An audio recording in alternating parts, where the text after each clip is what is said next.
नमस्कार दोस्तों, स्वागत है आप सभी का एक बार फिर से। दोस्तों, आज का यह वीडियो आने वाले सनातन धर्म के त्यौहार जन्माष्टमी के विषय में है। आप सभी को जन्माष्टमी की हार्दिक शुभकामनाएं। दोस्तों, कई हजार सालों पश्चात 7 सितंबर 2023 को बहुत ही दुर्लभ और अद्भुत संयोग बनने जा रहा है, क्योंकि इस दिन जन्माष्टमी का पर्व पड़ रहा है। आपको बता दें कि कृष्ण पक्ष की अष्टमी तिथि इस बार 6 सितंबर को पड़ रही है।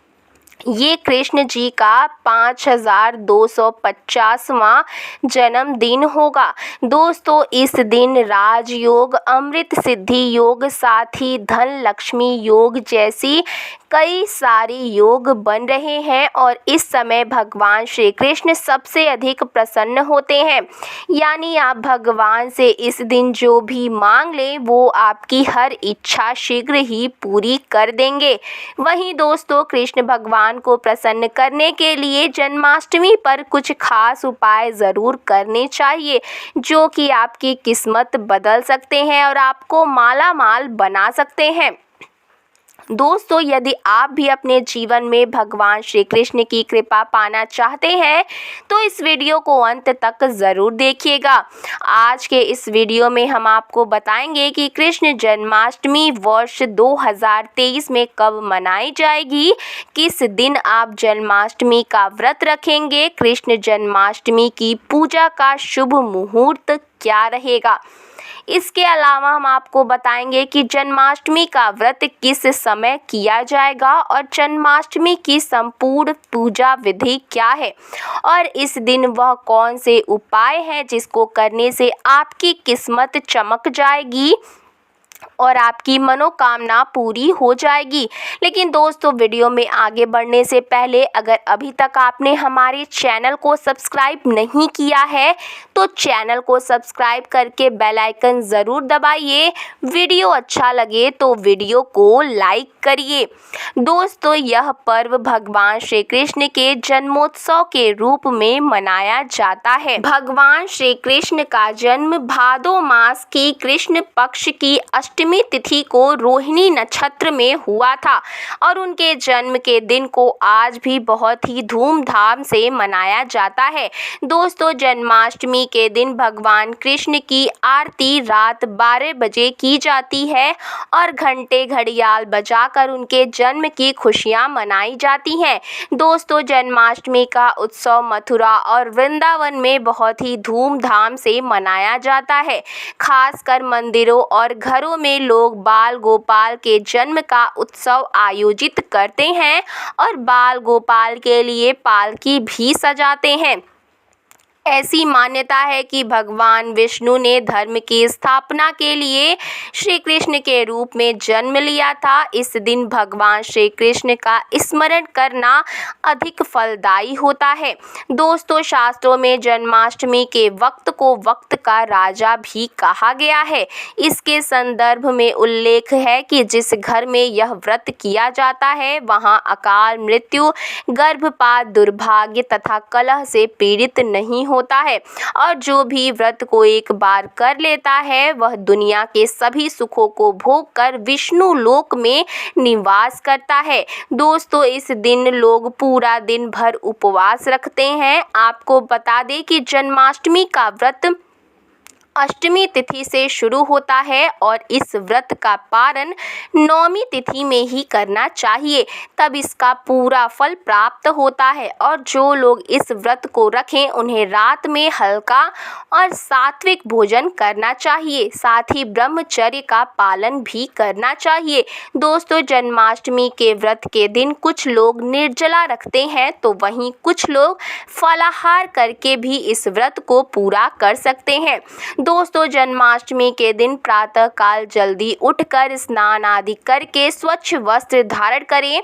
इसके पश्चात पूर्व या उत्तर दिशा की ओर मुख करके बैठ जाएं और अपने हाथ में थोड़ा सा जल, पुष्प और अक्षत लें। और जन्माष्टमी व्रत का संकल्प करें। इसके पश्चात भगवान श्री कृष्ण की पूजा करें। आपको बता दें कि भगवान श्री कृष्ण की पूजा निश्चित काल यानी आधी रात में करने की परंपरा है और जिन घरों में रात 12 बजे भगवान श्री कृष्ण का जन्म किया जाता है, तो जो लोग कृष्ण जी का जन्म रात में करते हैं तो उनके लिए बता देते हैं कि 12 बजे से कुछ घंटे पहले ही एक पत्ते वाला खीरा लें और खीरे को थोड़ा सा काट कर उसमें लड्डू गोपाल को बैठा दें। जब 12 बजे तो भगवान को उस खीरे से निकाल कर 1 रुपए के सिक्के की मदद से खीरे को काट दें। इसके पश्चात सबसे पहले शुद्ध जल से स्नान कराएं, फिर उन्हें पंचामृत, दूध, दही, घी, शहद और शक्कर से स्नान कराएं। तत्पश्चात गंगा जल से स्नान कराएं। इसके पश्चात शुद्ध जल से स्नान कराने के बाद उन्हें साफ कपड़े से पोंछकर उन्हें नए सुंदर चमकीले वस्त्र धारण कराएं और उनका श्रृंगार करें। इसके पश्चात उन्हें झूला या सिंहासन पर बैठाएं। ध्यान रहे इस दौरान कृष्ण नाम का जाप करते रहें या राधे राधे बोलते रहें या श्री कृष्ण जी के किसी भी मंत्र का जाप करते रहें। दोस्तों, अब आप लड्डू गोपाल की विधिवत पूजा करें, उन्हें चंदन का तिलक लगाएं, फूल माला अर्पित करें और उन्हें भोग लगाएं। भोग के रूप में आप माखन, मिश्री, पंचामृत, नारियल से बनी मिठाइयाँ, धनिया की पंजीरी का भोग लगाएं। ध्यान रहे उसमें तुलसी का पत्ता ज़रूर डालें। इसके पश्चात धूप दीप जलाकर भगवान श्री कृष्ण की आरती करें और लड्डू गोपाल को इस दिन झूला ज़रूर झुलाएं। जन्माष्टमी की रात को लोग रात्रि जागरण करके भजन कीर्तन भी करते हैं। इससे आपको शुभ फलों की प्राप्ति होती है। आपको बता दें कि कुछ लोग रात्रि की पूजा के पश्चात ही अपने व्रत का पारण करते हैं और कुछ लोग अगले दिन सूर्योदय के पश्चात। ध्यान रहे कि आप प्रसाद खाकर ही अपने व्रत का पारण करें। दोस्तों, अगर अभी तक आपने वीडियो को लाइक नहीं किया है तो वीडियो को ज़रूर लाइक करिए। तो दोस्तों, चलिए अब जानते हैं कि वर्ष 2023 में जन्माष्टमी कब मनाया जाएगा। तो ऐसे में यह 6 सितंबर को दोपहर 3:35 से शुरू होगा और 7 सितंबर को शाम 4:10 तक रहेगा। दोस्तों, इस दिन सुबह 9:20 से रोहिणी नक्षत्र शुरू होगा। ऐसे में गृहस्थ और वैष्णव संप्रदाय के लोग 7 सितंबर को इस त्यौहार को मनाएंगे। दोस्तों, इस बार शुभ मुहूर्त 40 मिनट का है, जो कि 12:02 से लेकर 12:48 तक रहेगा। ऐसे में इस दिन रोहिणी नक्षत्र का संयोग भी बन रहा है। ऐसे में इस दुर्लभ संयोग में पूजा करने से 3 जन्मों के पापों से मुक्ति मिलती है। यदि किसी की आत्मा प्रेत योनि में भटक रही है तो उनके नाम से की गई पूजा उनकी आत्मा को मुक्ति प्रदान करती है। दोस्तों, इस दिन का व्रत संतान का सुख देने वाला होता है। ऐसे में इस बार का व्रत करना ना भूलें। साथ ही जो इस व्रत को शुरू करना चाहते हैं, इस बार उनके लिए सबसे अच्छा मौका है भगवान श्री कृष्ण की कृपा पाने के लिए। ऐसे में आप भी इस व्रत को शुरू कर सकते हैं। दोस्तों, चलिए अब जानते हैं जन्माष्टमी की व्रत कथा, जिसको पढ़ने और सुनने मात्र से सभी लोगों के पाप धुल जाते हैं और सभी मनोकामनाएं पूरी हो जाती हैं। तो दोस्तों, स्कंद पुराण के अनुसार यदुवंशी राजा उग्रसेन का राज चलता था। उग्रसेन का सबसे बड़ा पुत्र कंस, जिसकी बहन देवकी थी। कंस ने अपने ही पिता को जेल में डालकर स्वयं राजा बनकर राज करने लगा और दूसरी ओर कश्यप ऋषि का जन्म राजा शूरसेन के पुत्र के रूप में वासुदेव का जन्म हुआ और आगे चलकर वासुदेव का विवाह देवकी से संपन्न हुआ और देवकी को विदा करने के दौरान ही एक आकाशवाणी हुई। हे कंस, आज जिस बहन को इतने प्यार से विदा कर रहे हो, कल उसी का 8वां पुत्र तुम्हारी मौत का कारण बनेगा। ऐसा सुनते ही कंस देवकी को मारने के लिए हावी हो गया, पर सैनिकों और वासुदेव के वचनों ने ऐसा होने से बचा लिया। वासुदेव सत्यवादी थे। उन्होंने कंस को वचन दिया कि वो अपना 8वां पुत्र उसे सौंप देंगे। वासुदेव जी की बात मानते हुए कंस ने उन दोनों को बंदी बनाने का निर्णय ले लिया और उनके पास पहरेदार लगा दिए। इसके पश्चात कंस ने देवकी के सारे संतानों को मारने का प्रण कर लिया। इस निश्चय के अनुसार देवकी के 7 संतान कंस द्वारा मारे गए। इसके पश्चात देवकी के 8वें पुत्र का जन्म हुआ। भाद्रपद मास के कृष्ण पक्ष की अष्टमी तिथि को रोहिणी नक्षत्र के दौरान मध्य रात्रि में भगवान श्री कृष्ण का जन्म हुआ। बालक के जन्म लेते ही जेल की कोठरी प्रकाशमय हो गई। साथ ही एक आकाशवाणी सुनाई दी कि तुम इस बालक को गोकुल में रह रहे नंद बाबा के यहाँ छोड़ आओ। वहाँ एक कन्या ने जन्म लिया है, उसे तुम यहाँ ले आओ। ऐसा सुनते ही वासुदेव की हथकड़ियाँ खुल गई और वह तुरंत एक टोकरी में श्री कृष्ण को रखकर इसे माथे पर लादे गोकुल की ओर निकल पड़े। रास्ते में यमुना नदी बाल कृष्ण के चरण स्पर्श करने के लिए उफान पर आ गई। फिर चरण स्पर्श करते ही पूर्ण शांत पड़ गईं। फिर इसके पश्चात वासुदेव अपने पुत्र को यशोदा जी के बगल में सुलाकर वहां से कन्या लेकर वापस कारागार में लौट आए।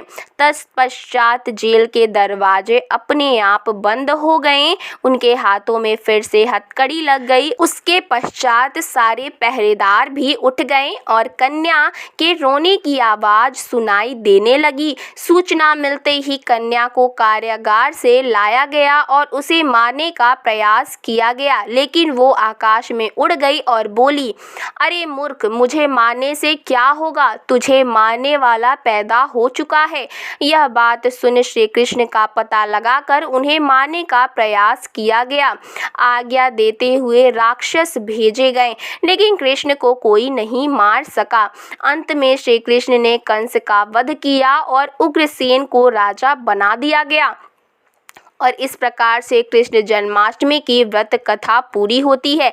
ऐसी मान्यता है कि कृष्ण जन्माष्टमी के दिन इस कहानी को पढ़ने या सुनने से सारे पाप धुल जाते हैं, जीवन की हर समस्या का समाधान मिलता है, साथ ही भगवान का आशीर्वाद बना रहता है। और अब जानते हैं कि जन्माष्टमी के दिन वह कौन से उपाय है जिसको करने से आपकी किस्मत चमक जाएगी और आपके सभी अटके हुए कार्य बनते चले जाएंगे। दोस्तों, अगर अभी तक आपने वीडियो को लाइक नहीं किया है तो वीडियो को ज़रूर लाइक करिए। सबसे पहले बात करते हैं, यदि आपके कार्य अटके हुए हैं तो आप कृष्ण जन्माष्टमी के दिन सुबह स्नान आदि करके उसके पश्चात घर के बाल गोपाल को नए वस्त्र पहनाएं और श्रृंगार करें। पास के राधा कृष्ण मंदिर में जाकर वैजंती फूलों की माला अर्पित करें। यदि वैजंती फूल की माला ना मिले तो कोई भी फूल की माला आप अर्पित कर सकते हैं। ऐसा करने से भगवान कृष्ण का आशीर्वाद मिलेगा और आपके अटके हुए कार्य में प्रगति आएगी। इस उपाय आपका भाग्योदय होगा। दोस्तों, जन्माष्टमी के दिन बाल गोपाल को केसर, मेवा, मिश्री, साबूदाने की खीर और तुलसी दल डालकर भोग लगाएं, लेकिन ध्यान रखें खीर में चीनी की जगह मिश्री डालें। साथ ही सफ़ेद मिठाई अर्पित करें। ऐसा करने से भगवान श्री कृष्ण की कृपा मिलती है और भाग्य भी मजबूत होता है। इस उपाय से अन्न की कभी कमी नहीं होगी। दोस्तों, सुख समृद्धि के लिए जन्माष्टमी के दिन बाल गोपाल की पूजा करते समय एक पान का पत्ता भी अर्पित करें। पत्ते पर सिंदूर से श्री हरि लिखें। फिर पूजा करने के बाद जहां पैसा रखते हैं वहां रख दें। ऐसा करने से घर में धन की कभी कमी नहीं होती है और धन संबंधी समस्या दूर हो जाती है। इस उपाय से आपको शुभ समाचार मिलेंगे। जन्माष्टमी के दिन गाय और उसके बछड़े की सेवा करें, आशीर्वाद लें। इसके साथ ही गाय और बछड़े की मूर्ति भी लेकर आएं और बाल गोपाल के पास मूर्ति को रखकर उसकी पूजा करें। ऐसा करने से भगवान कृष्ण की कृपा जल्द ही मिलती है। आर्थिक समस्या से यदि आप परेशान हैं तो जन्माष्टमी के दिन दक्षिणावर्ती शंख से भगवान का अभिषेक करें। दक्षिणावर्ती शंख को लक्ष्मी का स्वरूप माना गया है और लक्ष्मी पूजा में शंख के बिना पूजा नहीं होती है। ऐसा करने से आर्थिक तंगी दूर होगी और लक्ष्मी की प्राप्ति होगी। तो आज के लिए बस इतना ही। आपको ये वीडियो कैसा लगा, ये जानकारी कैसी लगी, हमें कमेंट बॉक्स में ज़रूर बताएं। साथ ही साथ चैनल को ज़रूर सब्सक्राइब करें।